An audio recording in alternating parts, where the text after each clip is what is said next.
डाकू महाराज मूवी को। मूवी की स्टोरी बहुत अच्छी है, बहुत से ट्विस्ट एंड टर्न्स भी देखने को मिलते हैं। मूवी में कुछ भी न्यू तो देखने को नहीं मिलता, पर उसको रिप्रेजेंट करने का वे और एक्शन सीन्स बहुत अच्छे हैं। अभी बिना टाइम वेस्ट किए सीधा स्टोरी एक्सप्लेन करती हूँ। स्टार्टिंग में 3-4 ट्रक भर के गुंडे जंगल में जा रहे थे, इनसे पुलिस भी डर रही थी। ये लोग गए तो थे शिकार करने, पर उल्टा इन्हीं का शिकार हो गया। वो भी ऐसा वैसा नहीं, सभी को जिंदा जला दिया। तब गुंडे अपने मालिक को बुला लाते हैं, अब उसके साथ 1-on-1 फाइट होगी। बट फिर मूवी फ्लैशबैक में चली जाती है। यहाँ वैष्णवी अपने पपी के साथ कहीं जा रही थी। रास्ते में इसका पपी एक रैबिट को फॉलो करते हुए गुड्डो के एरिया में चला गया। यहाँ एमएलए का भाई मनोहर जानवरों की स्मगलिंग कर रहा था। ये बंदा पपी के भौंकने पर उसे जान से मार देता है। वैष्णवी की मॉम की डेथ हो चुकी है और अभी इसके पपी की डेथ भी इसी की आंखों के आगे हुई। वैष्णवी बहुत हर्ट हो जाती है। फिर इसके नाना जी कृष्ण मूर्ति उस मनोहर की एनिमल पोचिंग के गलत काम को बंद कराने को कंप्लेन कर देते हैं। इनकी फैमिली एमएलए के अगेंस्ट जाने से मना कर रही थी, पर कृष्ण मूर्ति आदर्शों के बड़े पक्के हैं। ये अपनी स्टेट में कुछ गलत नहीं होने देंगे। अभी एमएलए त्रिमूर्तुलु को दिखाया जाता है। इसका कसाई का काम था। अभी पॉलिटिक्स में आकर जानवरों के साथ साथ आदमियों को भी काटता है। जो भी इसके अगेंस्ट खड़ा होता है ये उसे काट देता है। तभी पुलिस इसके भाई को अरेस्ट करने आ गई। नहीं, अरेस्ट करने नहीं, त्रिमूर्तुलु को इन्फो देने कि कृष्ण मूर्ति ने इसके भाई के अगेंस्ट कोर्ट में कंप्लेन फाइल की है। त्रिमूर्तुलु के टी स्टेट को भी सीज करा दिया है, क्योंकि त्रिमूर्तुलु वहाँ टी प्लांट की आड़ में एनिमल पोचिंग करता था।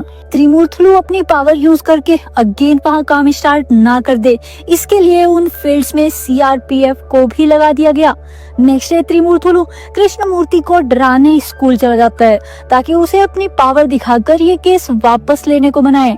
बट कृष्ण मूर्ति ऐसे कुछ नहीं करने वाला, ये मनोहर को सही रास्ते पर लाकर रहेगा। तब त्रिमूर्तुलु इनकी बड़ी बेटी याद दिलाता है, जो लव मैरिज करके इनसे दूर चली गई थी। फिर उस लड़के से परेशान होकर सुसाइड कर ली। वैष्णवी उसी की बेटी है, जिसे अब कृष्ण मूर्ति प्यार करते हैं। ये अपनी बेटी को सही रास्ते पर नहीं ला पाए तो इसके भाई को क्या ही सिखाएंगे। इस धमकी के बाद त्रिमूर्तुलु वापस चला गया। बट नेक्स्ट डे कृष्ण मूर्ति को डराने अपने गुंडे भेज देता है। वे लोग इनकी गाड़ी पर अटैक कर देते हैं, पर किसी को हार्म किए बिना बस वार्निंग देकर चले गए। अगर अब भी कृष्ण मूर्ति ने कंप्लेन वापस नहीं ली तो नेक्स्ट टाइम ये लोग वैष्णवी को जान से मार देंगे। अभी तो डीआईजी भी कृष्ण मूर्ति को केस वापस लेने को बोल रहा था, बट जब कृष्ण मूर्ति नहीं माने तो इनकी सिक्योरिटी का इंतजाम कर दिया। अभी इन्हीं के घर का एक सर्वेंट गोविंद अपनी माँ शारदा को कॉल करके बता देता है कि वैष्णवी की जान को खतरा है, ये जल्दी महाराज तक ये बात पहुंचा दे। उधर महाराज को तिहाड़ जेल में शिफ्ट किया जा रहा था, जहां कभी भी महाराज के दुश्मन इस पर अटैक कर सकते थे, और अटैक हुआ भी डाकुओं का। पर ये महाराज को मारने नहीं बल्कि भगाने आए थे। ये सभी महाराज के ही आदमी थे। अभी महाराज वैष्णवी के पास ड्राइवर बनकर आ जाता है। यहाँ एसआई वैष्णवी की सिक्योरिटी कर रही थी। ये महाराज की गन्स की नॉलेज से इम्प्रेस हो गई, पर महाराज का ध्यान बस वैष्णवी पर है। महाराज वैष्णवी को ऐसे देख रहे थे जैसे ये उसी की बेटी हो। अभी महाराज को वैष्णवी के ड्राइवर की जॉब मिलेगी या नहीं, ये तो खुद वैष्णवी ही डिसाइड करेगी। वैष्णवी महाराज से पहले तो एक ट्रिकी क्वेश्चन पूछती है और फिर इसे गाड़ी ड्राइव करने को बोलती है। महाराज ने क्वेश्चन का भी राइट आंसर किया और फिर अपनी ड्राइविंग स्किल से बच्ची को बहुत हंसाया। वैष्णवी महाराज को अपना ड्राइवर रख लेती है। उधर स्टीफन को दिखाया गया, ये स्पेशल टास्क फोर्स में है। ये गुंडों को अरेस्ट नहीं करता बल्कि उनका एनकाउंटर करता है। इसे गुंडों को जेल में नहीं डालना। फिर स्टीफन को ही डाकू महाराज को ढूंढकर जेल में वापस डालने का काम मिलता है, पर स्टीफन इस बार भी अरेस्ट नहीं करेगा, सीधा एनकाउंटर करेगा। उधर महाराज ने नाइट में मनोहर को ढूंढ लिया और ले जाकर पुलिस के पास सरेंडर करा दिया। महाराज को पता है कि मनोहर से वैष्णवी को कम बल्कि त्रिमूर्तुलु से ज्यादा खतरा है, इसलिए मनोहर को जेल में डलवा दिया। उधर स्टीफन जेल में महाराज के बारे में पता करने आया। इसको महाराज के बारे में बस अच्छी बातें पता चली, जैसे कि उसने देवी माँ की ड्राइंग बनाई हुई है, मेडिटेशन करता था। एक बार कैदियों ने भागने को दीवार तोड़ दी, पर महाराज ना तो खुद भागा ना ही किसी को जाने दिया। इसका बस एक ही मीनिंग है कि महाराज पैसे या पावर के लिए नहीं भागेगा, उसने खुद सरेंडर किया था। जरूर महाराज की फैमिली पर प्रॉब्लम आई होगी। फिर एक कैदी से पता चला कि महाराज के भागने से कुछ डेज पहले उससे शारदा मिलने आई थी। शारदा का एड्रेस जेल के रिकॉर्ड्स में था ही नहीं, तो स्टीफन को यहाँ से कोई क्लू नहीं मिलता। उधर वैष्णवी महाराज के साथ हैप्पी और सेफ रहने लगी थी, सभी बहुत खुश थे। पर फिर त्रिमूर्तुलु ने कृष्णमूर्ति के स्कूल के बच्चों को मारने का प्लान बनाया। तब तो कृष्णमूर्ति केस वापस लेगा ही।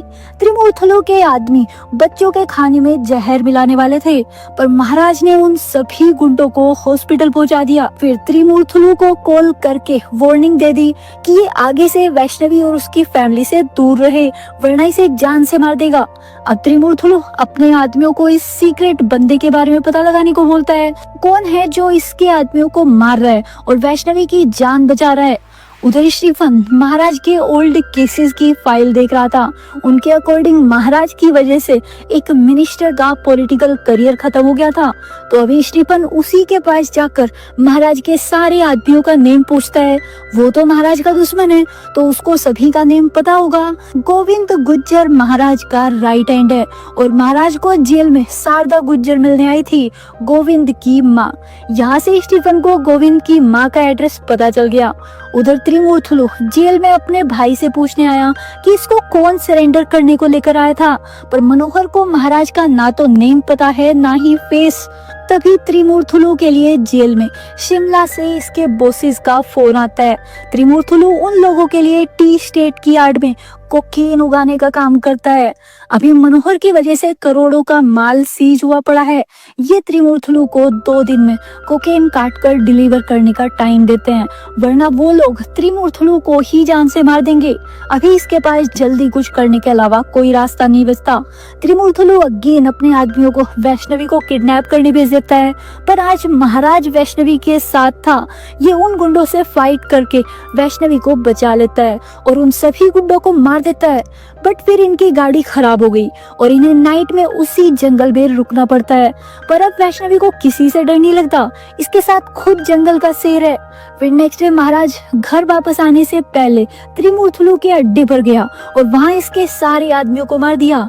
महाराज को पता चल गया था कि त्रिमूर्तुलु उस टी स्टेट में कोकेन की खेती कर रहा है, तो महाराज त्रिमूर्तुलु को ना मार के इसे अपने बॉसेस को यहाँ बुलाने को बोलता है। महाराज डायरेक्ट उनसे डील करेगा।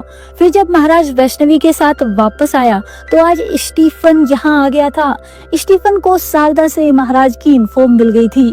स्टीफन चाहता तो सभी को सच बताकर भी महाराज को ले जा सकता था कि महाराज डाकू है, पर स्टीफन को पता चल गया था कि महाराज यहाँ क्या करने आया है, इसलिए ये महाराज को अरेस्ट तो करता है पर बाकी फैमिली को झूठा बहाना देकर।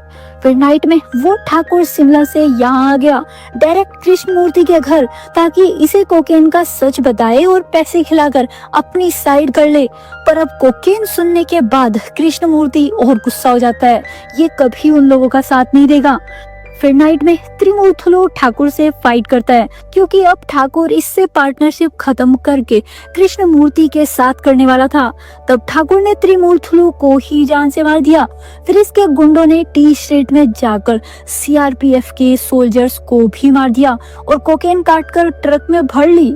इधर कृष्णमूर्ति के घर भी बहुत सारे गुंडों ने अटैक कर दिया। तब गोविंद और महाराज के बाकी सैनिक वैष्णवी की फैमिली को प्रोटेक्ट करते हैं, पर गुंडे बहुत ज्यादा थे। तभी अगेन एंट्री हुई महाराज की। महाराज के आदमियों ने स्टीफन के बॉस को गन पॉइंट पर रखकर स्टीफन को फोर्स किया कि वो महाराज को जाने दे। महाराज को पता था कि आज रात वो ठाकुर जरूर अटैक करेगा। अभी महाराज उन सभी गुंडों को मार देता है। फिर टी स्टेट में जाकर सारा माल और गुंडों को आग लगा दी। तब तो ठाकुर को खुद यहाँ आना ही पड़ा। बबलू ठाकुर महाराज को देखते ही पहचान लेता है, ये लोग पुराने दुश्मन हैं। इस फाइट में महाराज को गोली लग जाती है, बट फिर भी महाराज ने अकेले 100 से ज्यादा आदमियों को मार दिया और ठाकुर को भी। नेक्स्ट डे स्टीफन महाराज का इलाज कराता है और फिर डॉक्टर्स को उसे एनेस्थीसिया की ओवरडोज देने को बोलता है, क्योंकि स्टीफन अभी महाराज को तिहाड़ जेल लेकर जाएगा। इतनी ओवरडोज से महाराज की डेथ भी हो सकती थी, बट स्टीफन को लगने लगता है कि महाराज एक वाइल्ड एनिमल है, उसको गोली लगी हुई है, 16 घाव के निशान है, फिर भी अब तक जिंदा है, उसे एनेस्थीसिया से भी कुछ खास असर नहीं होगा। फिर कृष्णमूर्ति गोविंद से महाराज के बारे में पूछता है कि ये कौन है और कृष्णमूर्ति की फैमिली को ये लोग क्यों हेल्प कर रहे हैं। तब गोविंद ने पानी के लिए चल रही इनकी वॉर के बारे में बताया। वो सभी डाकू एक ऐसे एरिया से है जहाँ वीक में बस एक बार पानी आता है, उसके लिए भी उन लोगों को सिक्का देना पड़ता है, जो कि ठाकुर लोग 6 दिन तक फोर्सफुली अपनी माइनिंग वाली जगह काम करा कर देते हैं। ठाकुर 3 भाई हैं, तीनों एक से बढ़कर एक कमीना, पानी की मजबूरी का फायदा उठाकर वहाँ के लोगों को अपना गुलाम बनाया हुआ है और कभी भी किसी को भी जान से मार देते हैं। ठाकुर लोग उस माइनिंग से मार्बल निकालकर अदर कंट्रीज पे भेजकर पैसे कमा रहे हैं। तब उन गांव वालों को एक सिविल इंजीनियर सीताराम के बारे में पता चला, जो देश के हर कोने में पानी पहुंचाने का काम कर रहा है। तो ये लोग सीताराम को अपने गांव आकर इनकी प्रॉब्लम देखने को बोले। सीताराम यहाँ अपनी वाइफ कावेरी के साथ आया। कावेरी प्रेग्नेंट है, इसके फादर इनकी लव मैरिज से खुश नहीं है, तो वे कावेरी से बात नहीं करते, बट सीताराम बोलता है कि जब इनका बेबी होगा तब वो भी मान जाएंगे। फिर ये दोनों लोगों की हेल्प करने का प्लान बनाने लगता है। इनके एरिया के पास से एक रिवर निकलती है, तो सीताराम ने उसी रिवर पर डैम बनाने का प्लान रेडी कर लिया। सीताराम अपना डैम वाला प्लान कलेक्टर को बताता है। इस प्लान में बस एक प्रॉब्लम है, जहाँ डैम बनना है वहाँ ठाकुरों की माइनिंग वाली जगह है, वो उस जगह को कभी नहीं छोड़ेंगे, पर अगर कलेक्टर ने ऑर्डर दिया तो ठाकुरों को मानना ही पड़ेगा। फिर बलवंत ठाकुर सीताराम को अपने घर खरीदने के लिए बुलाता है। कलेक्टर बलवंत की बीवी है, ये कभी डैम का ऑर्डर इशू नहीं करेगी। अभी बलवंत सीताराम को डराने धमकाने लगता है, पर सीताराम बिकने वालों में से नहीं है। ये कलेक्टर को अपनी जॉब ईमानदारी से करने को बोलकर यहाँ से चला गया। फिर सीताराम इरिगेशन मिनिस्टर से हेल्प लेने गया, बट इसको डेली वहां से भगा दिया जाता था, ये बोलकर कि मिनिस्टर बिजी है। फिर सीताराम ने फाइट करके उस मिनिस्टर से बात की और कुछ गांव वालों की पिटीशन दिखाई। अगर और पिटीशन चाहिए होगी तो सीताराम वो भी ला कर देगा, बट मिनिस्टर इसी से हेल्प करने को मान गया। उधर गाँव में ठाकुरों को पता चल गया कि गाँव के लोग दिल्ली गए हैं। ये उस गाँव के सभी लोगों को मार देते हैं, छोटे बच्चों को भी, ताकि आसपास के सभी गांव वाले हमेशा इनसे डर कर रहें और कभी कंप्लेन करने की ना सोचे। जब सीताराम वापस आया तो बस एक बच्ची की सांसें चल रही थी। उसने सब कुछ बताया कि कैसे यहाँ ठाकुरों ने सभी की जानें ली। यहाँ गुंडे अभी भी सीताराम और बाकी गांव वालों को मारने के लिए थे। अब सीताराम को गुस्सा आ जाता है और इसने उनका गला काट दिया। तब गांव वालों को सीताराम में अपना महाराज दिखता है।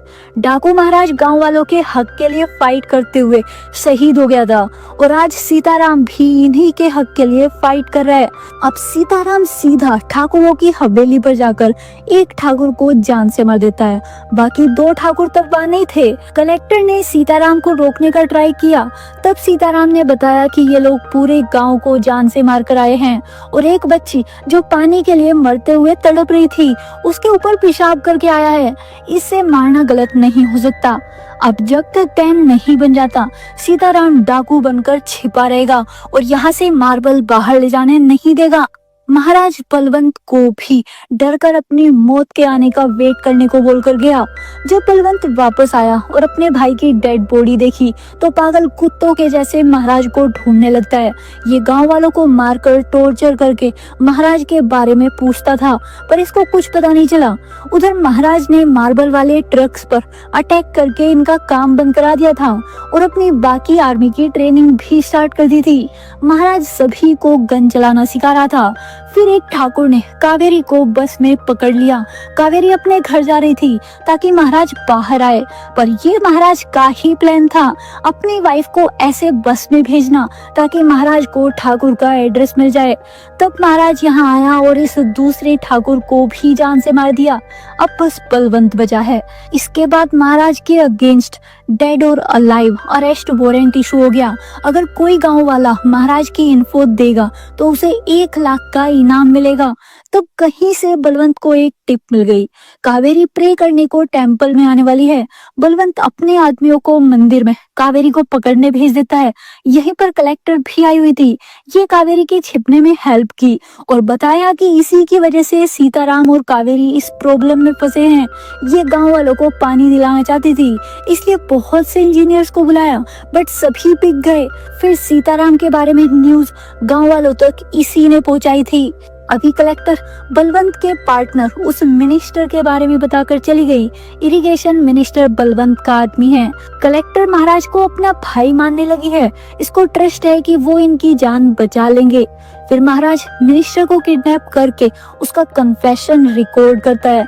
उसके अकॉर्डिंग बलवंत मार्बल में कोकीन छिपाकर विदेशों में बेचता है, इसलिए वहाँ डैम नहीं बनने दे रहे थे। सीताराम का मोटिव तो गांव वालों तक पानी पहुंचाने का ही था बस। अब महाराज कलेक्टर को कॉल करके उसकी हेल्प के लिए थैंक यू बोलता है। तभी कॉल बलवंत ने ली। मंदिर में कलेक्टर और कावेरी को बात करते हुए बलवंत के आदमी ने देख लिया था। ये महाराज को वो कन्फेशन वाली टेप इसके घर लाने को बोलता है, वरना कलेक्टर को जान से मार देगा। अब एक साइड गांव वाले और एक साइड महाराज की सिस्टर, जिसकी अब गांव वालों के लिए ही जान जाने वाली है। बलवंत ने अपनी बच्ची की भी केयर नहीं की, ये उसके भी सर पर चोट मार देता है। जब कलेक्टर ने अपनी बच्ची को बचाने का ट्राई किया तो बलवंत ने इसको शूट कर दिया। तभी महाराज यहाँ बाकी गांव वालों के साथ आ गया और बलवंत को मारने लगता है। इस फाइट में बलवंत अपनी जान बचाकर भाग गया। इसके बाद कलेक्टर की रिपोर्ट और मिनिस्टर के कन्फेशन ने माइनिंग का काम रुकवा दिया और वहां डैम बन गया। इस अटैक के बाद कलेक्टर ने महाराज से अपनी बेटी को उसके नाना के घर पहुंचाने का वादा लिया। महाराज ने अपने दोनों प्रॉमिस पूरे किए और फिर सरेंडर कर दिया। महाराज की स्टोरी सुनने के बाद अब स्टीफन भी महाराज की साइड है। तभी बलवंत अपने आदमियों के साथ महाराज को मारने आ जाता है। महाराज को अभी होश में लाने के लिए एक इंजेक्शन की जरूरत है। तब तक बलवंत से महाराज के सैनिक स्टीफन और एसआई मैडम फाइट करते हैं। फिर महाराज को होश आ गया। ये बलवंत से फाइट करके उसे जान से मार देता है और इसी के साथ मूवी की हैप्पी एंडिंग हो गई। आप अपना ओपिनियन भी हमारे साथ कमेंट में जरूर शेयर कीजिए, ताकि इस चैनल पर हम आप लोगों की डिमांड वाला कंटेंट ही ला सके। इसके अलावा आज हम आपके लिए एक बेस्ट डील लेकर आए हैं। ऑनलाइन शॉपिंग तो आप लोग करते ही होंगे, तो कैसा होगा अगर आपको जो ऑनलाइन सामान खरीदता है वो हम आपको उसी ऑनलाइन प्लेटफॉर्म से डिस्काउंट में अवेलेबल कराएं। हमारा ट्रस्टेड टेलीग्राम चैनल है जहां हम डिस्काउंट वाले प्रोडक्ट्स का लिंक डेली शेयर करते रहते हैं। हमारा काम बस आप लोगों तक बेस्ट प्रोडक्ट्स को लो प्राइस पर ढूंढ कर लाना है। आपको हमारे चैनल पर बहुत सारे ऑप्शंस देखने को मिल जाएंगे।